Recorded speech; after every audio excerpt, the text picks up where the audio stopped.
రామ్మోహన్ నాయుడు వాళ్ళ శాఖల పనితీరులో చూస్తే పెమ్మసానికి ఎక్కువ మార్కులు వస్తాయి. ఇవన్నీ ఎవరు చూస్తారు?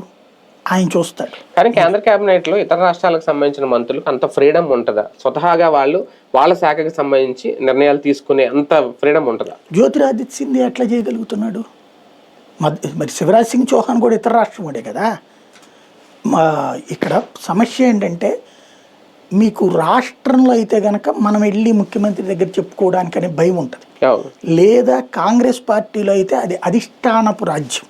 అది అధిష్టానం చుట్టూ రాహుల్ గాంధీ ఇప్పుడు ఉంటే, ఇదివరకు మన్మోహన్ సింగ్ పక్కన రాహుల్ గాంధీ మనుషులు ఉండేవాళ్ళు ఆఫీసర్లుగా, వాళ్ళు నడిపించేవాళ్ళు.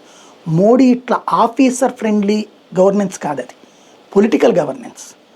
ఇక్కడ ఇతను ఎక్కడైనా సరే నువ్వు తీసుకురా. ఇప్పుడు ఆర్థిక మంత్రి నిర్మలా సీతారామన్ ఎక్కడ ఆవిడ? తమిళనాడు ఆవిడ. ఎందుకు చేయగలుగుతోంది?